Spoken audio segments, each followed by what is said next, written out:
Institute में आपका स्वागत है।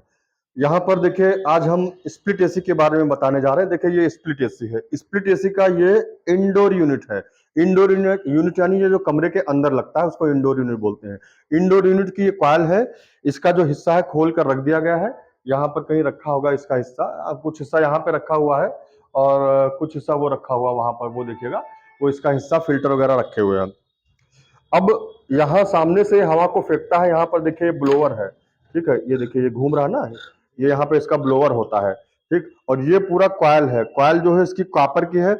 कुछ मशीनों में एल्युमिनियम की भी कॉइल आती है और कुछ मशीनों में कॉपर की कॉइल आती है। तो ये कॉपर की पूरी कूलिंग कॉइल है। यहाँ पर कूलिंग कॉइल में मोटर लगी हुई है।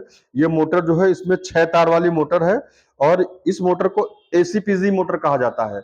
एसी करंट पर चलने वाली पल्स जनरेट मोटर, ठीक है। तो ये इंडोर यूनिट है। अब इंडोर यूनिट का ये पूरा कनेक्शन है, देखिए पाइप लाइनों के द्वारा ये किया गया है यहाँ पर कनेक्शन। तो यहाँ पर ये मोटी पाइप है, तो ये पाइप को हम सक्शन लाइन बोलते हैं और इधर ये पतली पाइप है। इस पाइप को डिस्चार्ज लाइन या लिक्विड लाइन कहा जाता है। अब यहाँ पर देखिए वाल्व है। इसी तरह से ये पतला वाला जो वाल्व है ये डिस्चार्ज वाल्व है और इधर जो मोटा वाल्व है ये सक्शन वाल्व है, ठीक। सक्शन वाल्व के बाद में देखिए यहाँ पर एक कंप्रेसर है और कंप्रेसर के साथ साथ ये पूरा आउटडोर की फिटिंग है, ठीक है। आउटडोर में ये वाला हिस्सा कंडेंसर का है, ये कंप्रेसर है।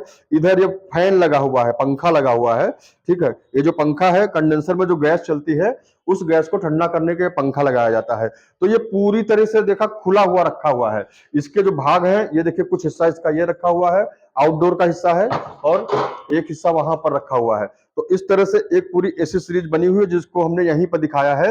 ये जब किसी मतलब कमरे में जब ये फिट होगा तो ये इंडोर यूनिट दीवार पर फिट हो जाएगी और ये आउटडोर यूनिट बाहर कहीं पर जाकर फिट कर दी जाएगी।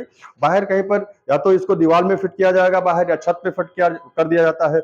इसी तरह से इंडोर यूनिट को कमरे के अंदर बीचों बीच में फिट करने की कोशिश करते हैं, ठीक है। बीच में फिट की जाती है और जमीन से लगभग 7 से 8 फुट ऊपर इसको लगाया जाता है। तो इस तरह से स्प्लिट एसी का इंस्टॉलेशन किया जाता है। तो यहाँ पर इंडोर यूनिट और आउटडोर यूनिट के बारे में हमने तुमको बता दिया है।